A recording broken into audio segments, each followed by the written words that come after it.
Welcome to a Cities Digital webinar called A Day in the Life Records Management in the Real World. My name is Jessica Welsh. I'm the Director of Consulting here, and I'll be walking you through a number of scenarios and questions that we get from our clients a lot of times on the real day-to-day management of records management in Laserfiche. So we're going to go through some topics. What I'd like to start out with, though, because we have so many clients in various levels of installation or implementation of the records management product for Laserfiche, what I'm going to do is I'm just going to start with a little engagement here, a poll. So if you could just kind of let me know whether you're using Laserfiche records management, or you're thinking about it, or you're doing the whole thing, or you're doing it partly. And then I'll kind of get an idea of the tailoring of the content that I can do during this webinar. You should be able to see, oh, it looks like it popped right off the screen, but it looks like about half of you have not yet implemented records management, so today you'll get some tips on what you can look for when you do implement. Some of you have started filing into records management but haven't yet started cutting off and destroying records. This is a great webinar for that because we'll go through how to destroy records in Laserfiche records management, and a few of you are doing the full cycle. So everything from starting entering records into records management to destroying on the other end. All right, so we have 5 different topics today. The first one is DRM of the future.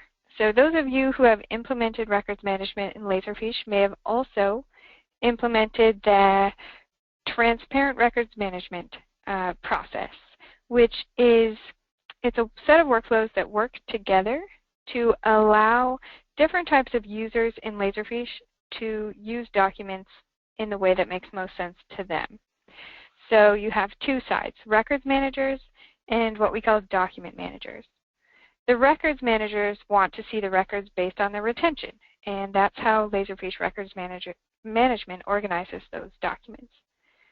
The document managers want to see their documents organized by, say, the project or the address or the client or the employee.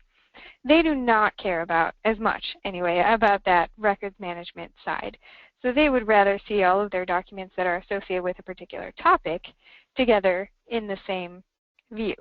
And so transparent records management, when it was first introduced, it sent your records through a process that looks like this. You have your active period, right? Every record has its active period where it's actively being edited, created, maybe collaborated on. And once it is cut off, it is considered in retention. So then we have workflow filing the document immediately in Transparent Records Management number 1 to the record series. All right, so it enters retention, and it's in those kind of locked down records folders in Laserfiche. They have a little bit different icon. And then it routes a shortcut, which may have a slightly different file folder structure, back to the area that the document managers or the non-records management staff would be able to access. Once that period of activity is over, the record is cut off. And then once the retention is complete, it reaches its final disposition, which those of you who've implemented know should be a cession, so transfer to another agency, or destruction, which is on records management in Laserfiche, it's actually deleting the file and then zeroing out the hard drive over top so it cannot be reproduced ever. So what we've gotten a lot of requests for, and a lot of people have had questions about, is there a way to have a little bit more flexibility with this process? So during the active period, we have a lot of people getting in there, making changes, and it would be just easier to send things to a regular Laserfiche file folder structure for the active period, and then once it's closed out, it goes to records management in Laserfiche, similar to how you might be boxing up your paper documents at the end of the year, or when a contract is expired. You might be boxing them up and sending them out of your active record set. We could mimic that more closely in Laserfiche if we just make a little change to the workflow that we're seeing here. So we've seen people start migrating to what we call TRM 2.0. And all that does is it just moves this divider line between the active period and retention a little further down. So now when a new document is created, instead of it going straight into the retention area in Laserfiche, Workflow will move it to its regular folder structure and will get auto-filed. And then it will be available there for users in Laserfiche to use and actively edit. And then once someone decides that it's closed or ready to be sent to retention, we have Workflow pick up that document and send it to the record series so that it enters that retention time that it should be having. Now, sending that shortcut back to the document manager view, so making it part of their kind of active record set or active area in Laserfiche, is now optional. So you don't have to have this as part of your active record set now if you don't need to. And then it just goes on through the rest of the retention, which is the record is cut off and the final disposition is completed once the retention is up.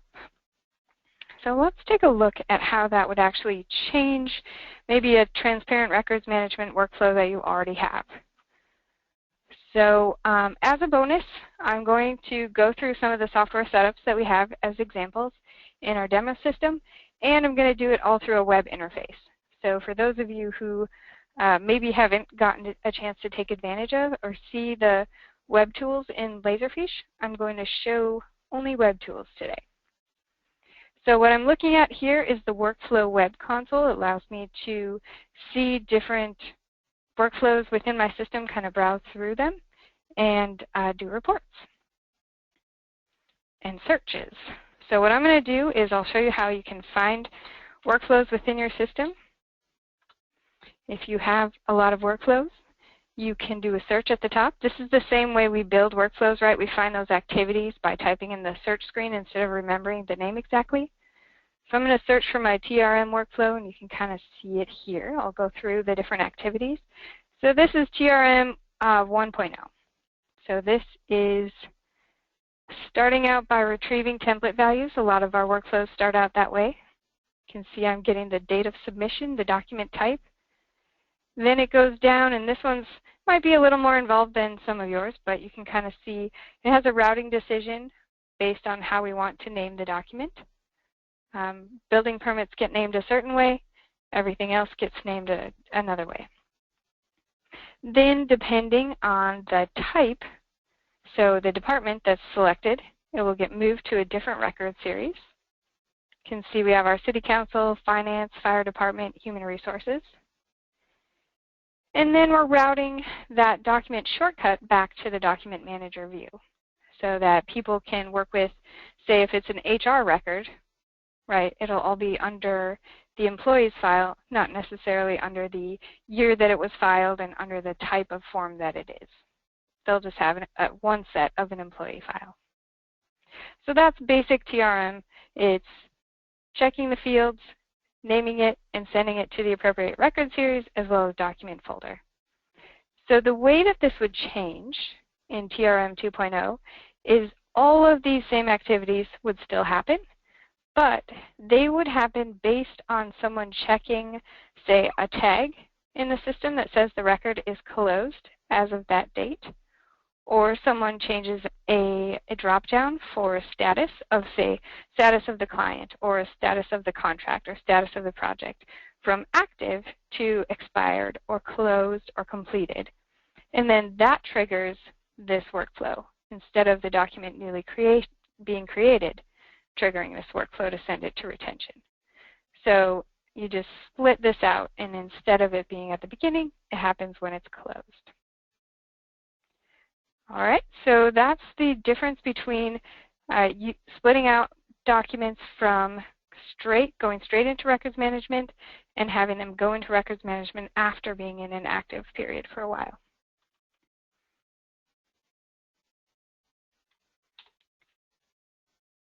All right, our next topic is event-based cutoffs. So in Laserfiche, cutting off a document is what indicates that it's going from its active period to its non-active period, and it's entering retention. And so a cutoff can be based on a time, so like the end of the year, or it can be based on an event. Like in this example, it's based on the completion or expiration of a contract, whichever is later.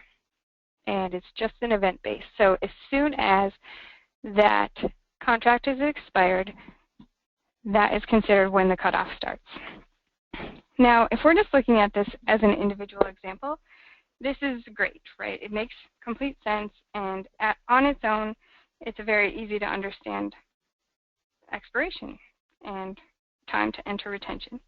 However, when we look at this in context of all of our records, maybe within a city, if you're the records manager for a city, or within our entire firm, if you have a private entity, we start to see that there's a lot of dates that now need to be entered and a lot of cutoff eligibility that's different for each individual document.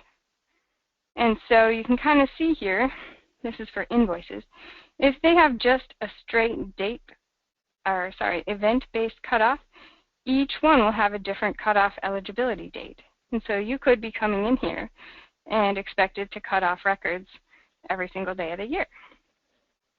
And so what we propose is instead grouping these and trying to cut them off at a standardized time based on your realistic review schedule. So you might be able to attend to records management cutoffs once a month or once a quarter, or some people maybe only once a year.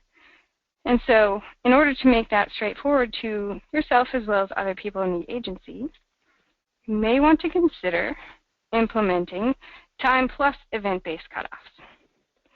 So the event would be still the contract expiration, but you don't actually cut them off until the end of the cycle, so the end of the month or the end of the quarter or the end of the year, so that you have that kind of buffer that collects at least a batch of documents to be able to be cut off, not just one at a time. So I'll show you what that looks like. Pop over to our web admin console. So for those of you who are used to the Laserfiche installed admin console, this might be a good option if you are working at several different computers and don't have it installed everywhere. You can type in your server name and then web admin, and then you just log into your server and your repository. And then you can see the nodes look really similar, right? We have our accounts, our current activity, our metadata, and then down at the bottom we have our records management. And then underneath records management, you won't see the things you typically see in the admin console, the installed one. They're up here as tabs. So you can see I can look at my retention schedules, and I just click on a tab. And if you have a really short login time like me, you'll get logged out right away. But you just log back in, and then you can see all of your retention schedules. These are the same as what would appear in the installed admin console, as well as your cutoff instructions. And you can see our cutoff instructions are all listed by type here. And I can sort just like I can in the installed client, so that I can see here's my event plus end of the month cutoff. And I just set it up by typing what it is. And then I choose time plus event. I can choose my cycle. If I don't see a cycle here, I can make my own. Like if I have a specific fiscal year, I can set that up. Or if I do calendar quarters or calendar years, I can do that as well. And then I can add custom events. So I have expiration, termination, or renewal, but I can add as many as I want to.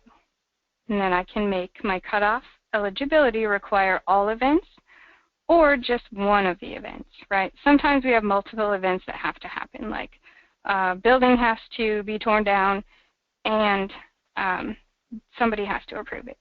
Or sometimes you have multiple events, so you can do all or any. And now that's available to add to any of our record series in the Laserfiche client. All right, so this is something that we do run into once in a while as well, which is someone may have started your Laserfiche records management implementation, or maybe someone thought about starting it, or maybe it got partway off the ground but never got completed. And so it is possible that not all of your records management functions are set up correctly or ideally or how you want them, or that they're even set up at all. So it's possible that you may have some things filed in places that will never have an expiration, or where you filed things from a long time ago, say from the 80s or the 60s, and there's no way to tell if they're eligible to be destroyed yet because the properties are not there. So what I want to show you here is how you can kind of go through and check for some of these things that might not be set up correctly, and also how to address them. In addition, if I know some of you have had, but if you haven't, as a service to all of our clients with current LSAP contracts, our consulting staff does one complimentary system audit every year for each client. And so if this is something that you're interested in getting, or if you've had it, we've recently started incorporating a records management audit as well. So if you think you might have a mess but you're not sure, or you'd rather have somebody else start checking for you, these are things that you can have us check, and we'll give you a report as well. In addition, the records management searches that I'm going to show you today to help you audit and find and manage your records are available from our free downloads for this webinar, which I will show you how to get to at the very end. We do recommend that you do audit these regularly, at least once a year. So check for things that have not been applied correctly or things that might need to be touched up. And when you do make your changes in records management, to make sure that you apply the changes down to all the child folders. So I have one more poll before we jump over into the software audit, and that is if you could take a guess at this point what you might be missing from your records management implementation. All right, it looks like 60% say possibly everything is missing. 44 say automated notifications of actions needing to be done. 17% say reporting to make it easier to get approvals. And 6% say record properties, like the cutoff instructions or the retention schedules, which is great, right? Those are the foundations, so we definitely want to make sure that we have those. But if you don't, let's pop over and look at some of the searches so that you can see what it might be that you might be missing. All right, so here I'm looking at Laserfiche. This is version 10 of Web Access. So if you have version 10, if you have Avante or Rio, this is something that you should have access to the Web Access. But if you don't, it's definitely something that is beneficial because you don't have to have it installed on your client. You can access it from anywhere. It can still use Windows authentication or your login if you log in with a Laserfiche username and password like I do. And then you have really a lot of the same functionality that you do in the Laserfiche client. And there's some extra cool features for records management in Web Access, which is why I'm showing it here. All right, so the first thing I'm going to do is I'm going to go to my saved search for auditing records management.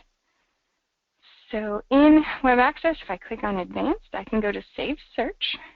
And then my first saved search is my records audit. And I have these search criteria saved and exported for you and will be available for download. So you can see I'm going to search for records that have no disposition type and no cutoff instructions. And then I can see my columns are displayed here. They'll show me my name of my record and that there's no retention schedules or final dispositions. Now, this isn't necessarily problematic. None of you are familiar with this folder structure that we're looking at here, but if it were your folder structure, you would know that some of these are parent record series. So anything with the icon that looks like a banker's box here is a record series. And if they're a parent in a folder structure, that means we would not expect them to have a retention schedule or a final disposition action. But if they are something where they're right above where the documents or the records folders are, then we would definitely expect those to have records properties assigned to them. So if I click on it and I see over here in my metadata that there's nothing applied for records, what I can do is double click to open it, and I can see that actually taxes that I clicked on was a parent to the state and local tax returns, which does have record series on it. All right, so in reporting, I can see that if I click on reporting, I don't have anything over here in my records management. To find this in web access, you just click more and records, and I can see that there's nothing here. But I can edit that by clicking edit properties, and then I can see that I can set my cutoff instructions and my retention schedule. So reporting, maybe I keep that for destroy after 6 years.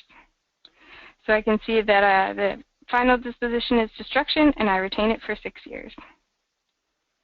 Now what I want to make sure to do every time when I'm coming in and making changes to a record series or a record folder is I want to make sure to apply those changes to the child record series and record folders. That could save me a lot of time down the line. So I can click Save. And now when I open this, I'll be able to see that everything was applied going on down the line. So all of my record folders should have the appropriate record series, and same with all the documents that are underneath every single folder. Same with payroll here, right? There are no records properties set, so I can set them here. So payroll is till the end of the fiscal year is when I cut it off, and then I keep it for 2 years.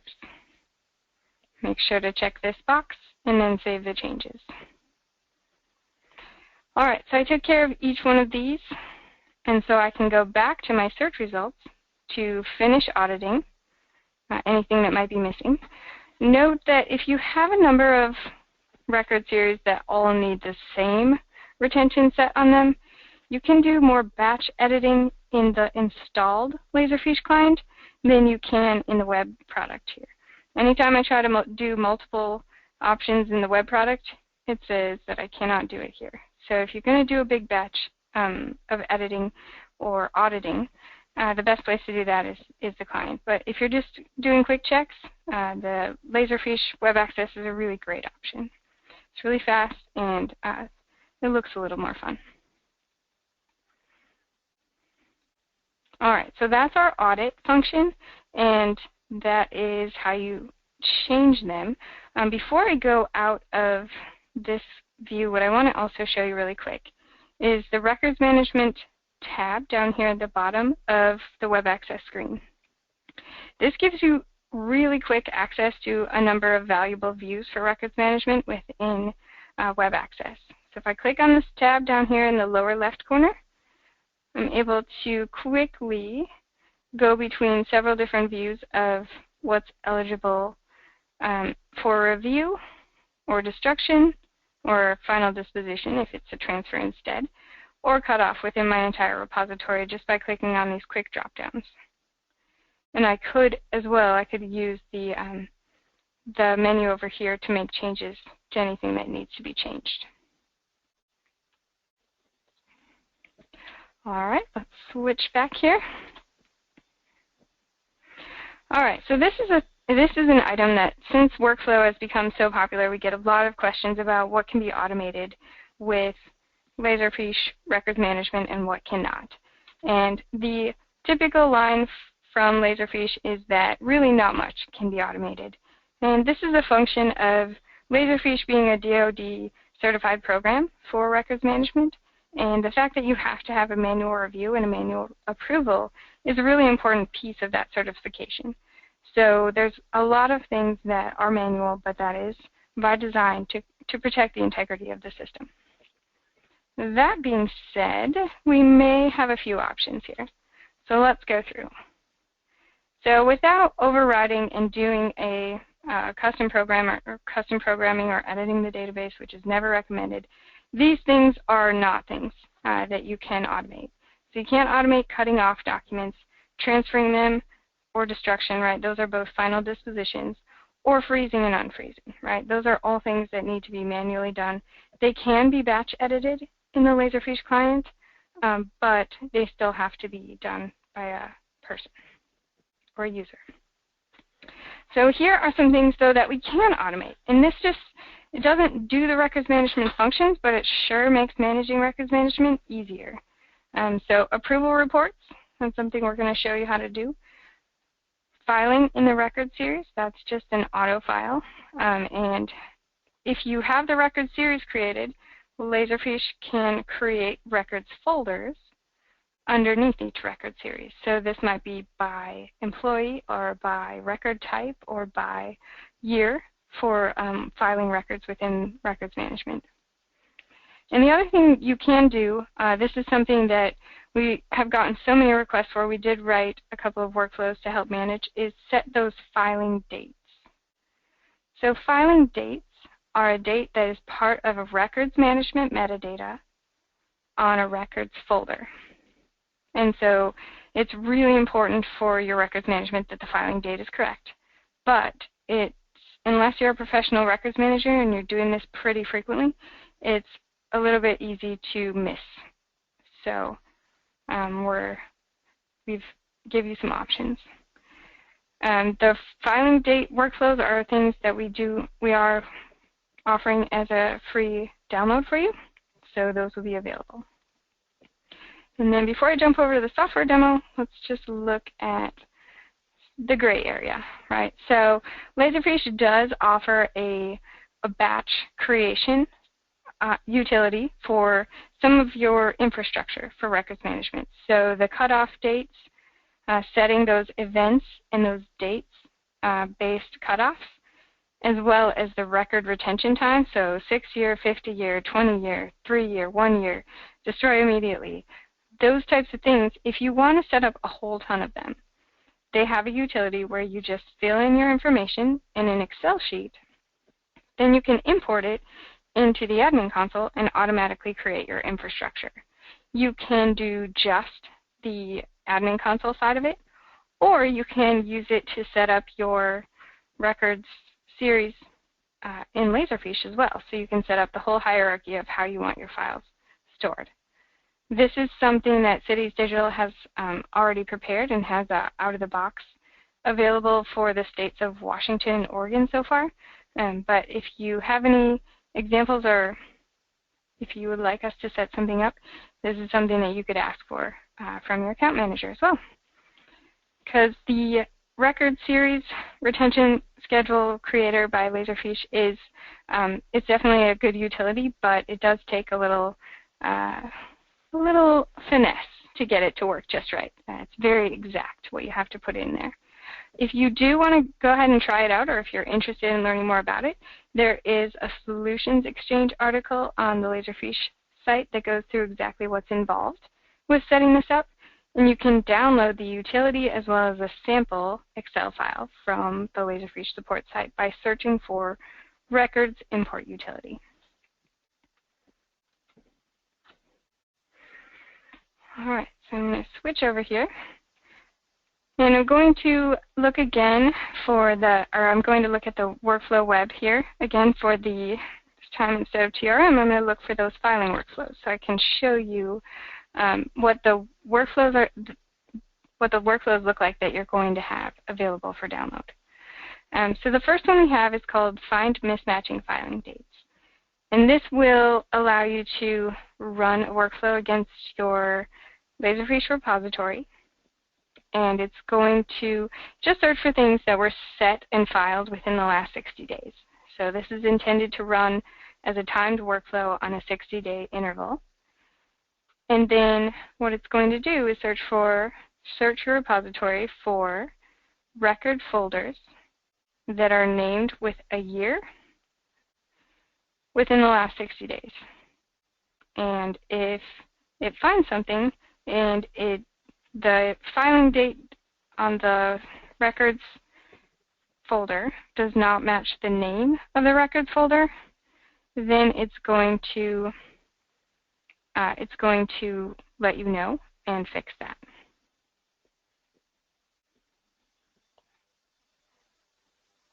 And you can see the activities we have here. Our date token calculator, which is used in the search through your repository. Then it goes to a for each entry, and it runs this script to match the filing date to the year of the folder. All right, the other one here that we can see is the set filing date. So what you can do is you can, based on this token, so we're going through and we're setting another token, which is the filing date of the record folder. Then we find the parent folder. And then we can use this to set the filing date based off of a field that we have, that we choose. And that would be something that you would have to update within the script. You would just identify which field you want it to calculate off of. But that way this kind of gets us around that limitation of setting that filing date. The filing date can be one of the most elusive pieces of the records management process in Laserfiche. So if this is something that can help you to be able to implement that on a consistent basis, this can make a big difference in your records management implementation. All right, so let's look at what else. Oops. Let's go back to our Laserfiche client. And one of the other pieces that we can audit are things that are eligible for destruction. Once you get to, hey, this is eligible for destruction, all it takes is the records manager or somebody with the records management privileges to come in here and destroy that record, and it's gone forever. You can see I can click on this little green button, and that's going to delete the file and zero it out so that it can never be recovered. So typically what we like to do before we go ahead and destroy things is send out a little notification for our users or for our disposition authorities to be able to know what we're planning on destroying this year so that we can get them to approve it. So I'm going to show you one more search that we saved, which is records that are eligible for destruction by their disposition authority. So what you can do is you could manually, if you have a number of different records disposition authorities to approve, you could do a search for each person and send it out individually. So I have the clerk on one of mine here. So if I type in, here's my criteria saying that this is eligible for destruction, and then under record series properties, I can type in which disposition authority was chosen. And actually, I think that most of my records are stored under the codes, the GL codes, or the codes from the cities in Oregon and Washington. So they have a little bit different, not a person, but an ordinance that's the disposition authority. So then what I could do is use this as my report to send out and say, look, these are the records that are eligible for destruction now. Can you approve these? And one of the downloads that we have for today is a workflow that allows you to prepare these reports or authorizations for destruction reports and email them out to people automatically. So I'll pull that up next. So it's called Generate Report.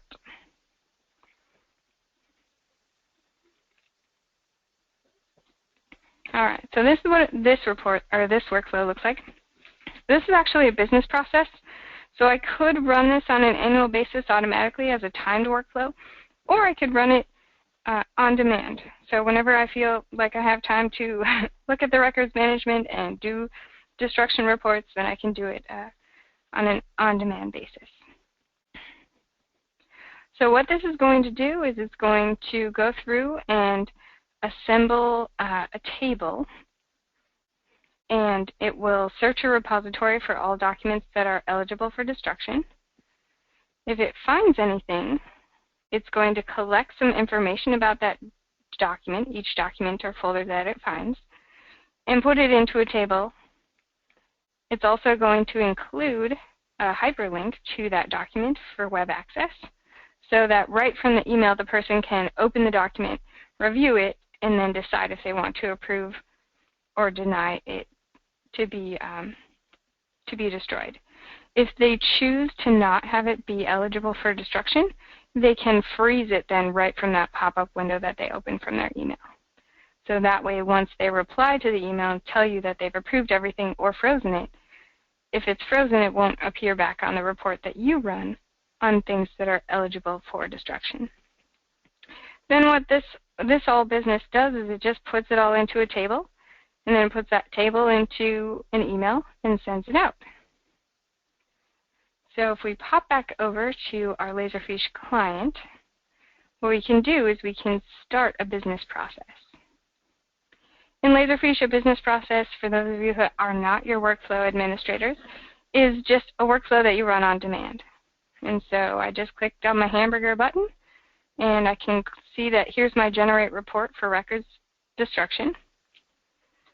And when I click start, it's going to search my repository for records that are eligible for destruction, and then it will send me an email, and it should have a table with each of my records that are eligible for destruction. So it'll give me whatever criteria I choose to put in the table. So anything from the document template, or from the document name, or from the retention information on the document, as well as that link in web access, or to web access for that record. So I'll show you what it looks like here.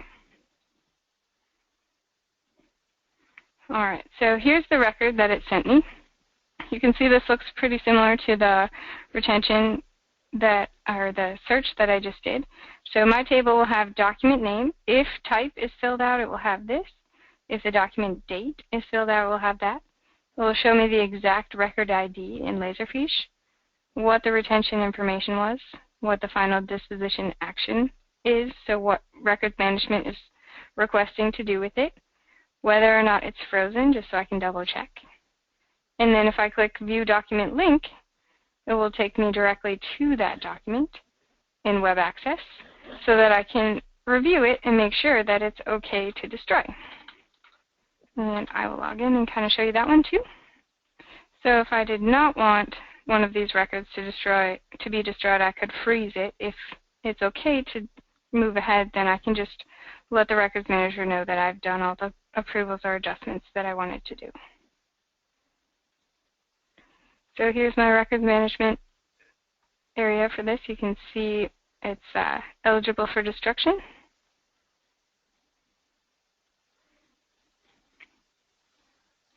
So there you go. So this is just a report generation. This is something that we've started to build a lot more for people to just kind of let them know of things that are going on within their Laserfiche repository. It's a little bit easier than having somebody have to proactively go into Laserfiche and do a search, but instead to receive that kind of trigger or information delivered to their inbox. So even though I'm showing this in a records management capacity, this is something that you can do for any activity that you kind of want to keep your eyes on within Laserfiche. All right, so we talked about how to automatically set filing dates. We talked about how you can automatically send out those reports that allow you to know when things are ready to be destroyed. So those are two of the really key things that you can automate. And then this other one, the last one that we had talked about, was creating those file folders. So record series folders, you can kind of see in this workflow, this is back to our TRM workflow. Under the city clerk, what we're doing is we're automatically filing documents to our records folder structure. So this is a record series by document type, and then we're filing them by year. So anytime we set up a workflow like this where it's going to a record series, but then it's going to the year, that year folder is usually a records folder. this is important. Laserfiche Records Management can allow you to automatically set up those record folders because they're basically a container for things that are entering retention. But it does not allow you to automatically create record series. So that parent level where you set that cutoff date, so if it's the end of the year or when a contract expires, that cutoff date plus the retention, whether it's 6 years, 3 years, a year, etc., those are the records series. And those have to be set up manually or through that import utility. But Workflow can create those years. So once you have the infrastructure built, the management and the day-to-day filing of those records can be fairly automatic. So that's kind of an important distinction. Even though you might be facing a records management setup that seems daunting because there's a lot of setup at the beginning, know that once you kind of get these processes in place and the infrastructure in place, that it should be fairly straightforward going forward. It should kind of manage itself for the most part. Every once in a while, or yearly, if you're out on the West Coast, it sounds like, there are changes to those retention times. But all it is a quick drop-down change, typically within Laserfiche Records Management, on those properties for the record series. So those changes, you just go through the list each year, update your repository. You can check that box to inherit things down. Or if you want to keep things that were in the past on their old retention and just use the new one going forward, you can leave that box to inherit those changes down empty.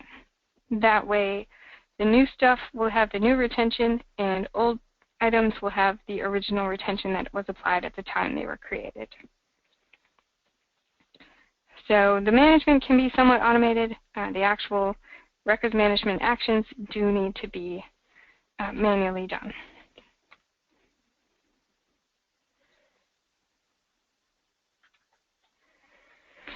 So, speaking of destroying records, our next topic is about how to destroy records within records management. So, this is one of those things that you're not going to do right when you implement Laserfiche records management. You're not going to probably do it for at least a year or two afterward. So, it's something that bears repeating, which is why we're kind of bringing it up here on how you actually go through the process. A lot of times during our audits, we'll see people have been filing for years and years in Laserfiche, but they haven't destroyed anything. And it's probably just because it's hard to remember way back to training at the original implementation. So what we have here is the exact steps that you need to go through when you're destroying records. So the first step is to search for records eligible for destruction. So this is one of those downloadable saved searches as well. Then you obtain approval to destroy or not from the records manager or from the disposition authority. And that email report, if you choose you want to implement the email notification report, that's another download. That person or whoever is responsible for those records can choose to freeze any records that are not eligible for destruction. Then the records manager would then go back, once that's done, and search for eligible records for destruction again, and then select all the records and click Destroy. So this is something where, again, if you're in the installed Laserfiche client, you can select everything and destroy it in one go. If you're in web access, I have not been able to do a multi-select and destroy, so we'll show it one by one. So go back to our Laserfiche client, and then I'm going to go to my saved search again. So go to Advanced and Save Search, and I want to find all records that are eligible for destruction. All right, so I can see that anytime I have one selected, over here, if the Destroy button is available, I can just click the Destroy button. And then it disappears from my search. And I can just go on down the line and destroy each one as I keep going. And that's how I can destroy these.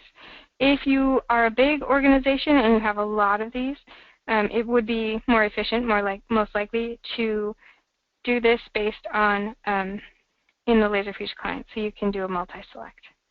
But you can see when I have destroyed records in Laserfiche, I can still see the information about the record, and I can still see in my Records Manager view over here what the original details were about that. So what was the path? Was it permanent? What were the cutoff instructions and the retention? And then when was it cut off and when was it destroyed? If I go to metadata, I can also still see if there was template information, I would be able to see that as well. So that I still have the information about the document that was there. I can still tell people when it was destroyed, but it's not available. It's no longer available for me to open and view. So if I click within it, I'll be able to see records, but nothing that I can open and see the images for anymore. And if you decide to go down a rabbit hole and view different things within your repository, this is a little trick that I kind of like, which is that both in the Laserfiche client and the web admin console, you can go back to your search results by clicking on the search results either in the little tab down at the bottom of web access, or it's at the very bottom of your folder structure if you're looking in the installed Laserfiche client. You can always go back to the last search results that you had. So we can go on down through and we can see if something is eligible. We can click destroy and then confirm it. And then if we are also using Audit Trail, this destruction information will be stored, and so it will have it available as a report if you choose to use it, which records were destroyed and who destroyed them on which day. So this is a full cycle of visibility into the records management system that is just not available with paper documents. And then it continues to be available in this interface so that even users who are not records managers, who might be auditing later, can come in and see it. So that's it. Destruction is not as intimidating as it seems.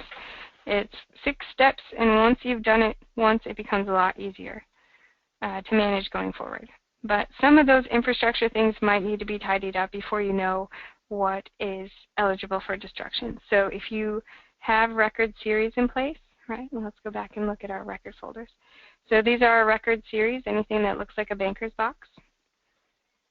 And they don't have records retention schedules or cutoff instructions. Those will need to be applied.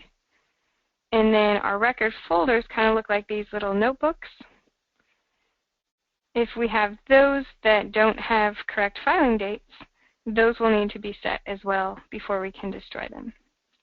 A correct filing date should look like your folder name has the year that its records or contents are. So this is our 2016 folder, so we would expect records anywhere from January to December of 2016 to reside in this folder. And then the filing date should be either the first of the year that matches the folder or the last, depending on what system you have set up for your folder structure.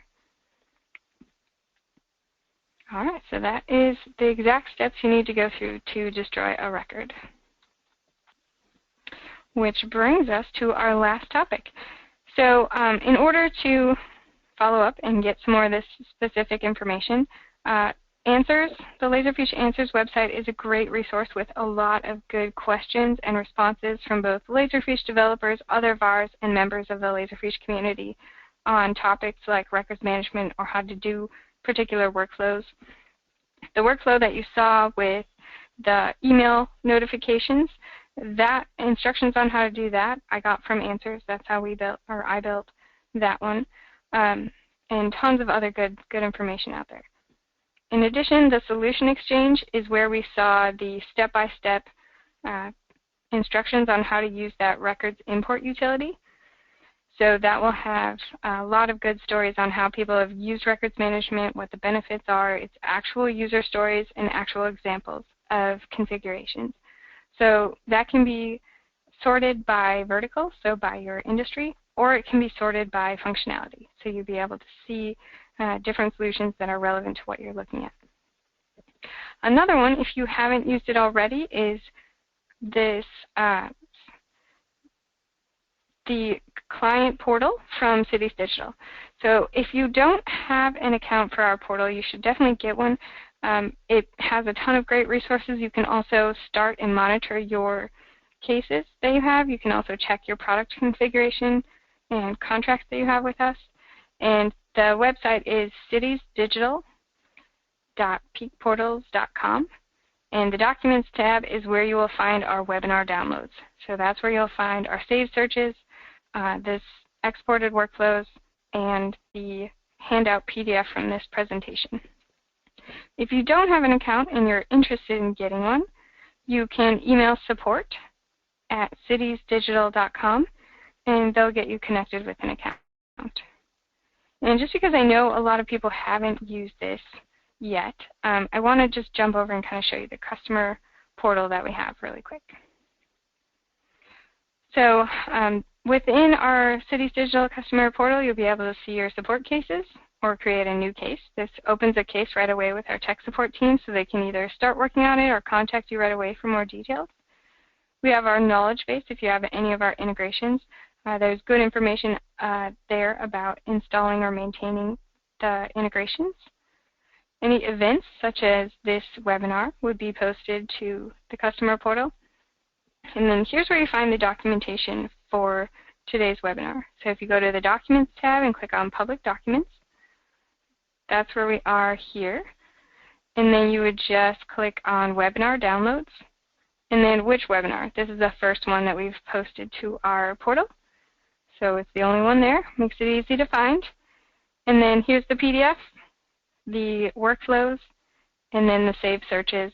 I've exported the searches for client as well as web access. So those of you who are more used to Laserfiche Client will have the same searches available. And you will just go ahead and follow the instructions at any website if you're not sure how to import attributes for saved searches or how to import workflows. Put the links for how to get that information uploaded to your system in the description. All right, so that is it for our webinar on records management in the real world. That's it for now, and I will talk to you all next month probably. Thank you, everybody, for attending, and thanks for your time.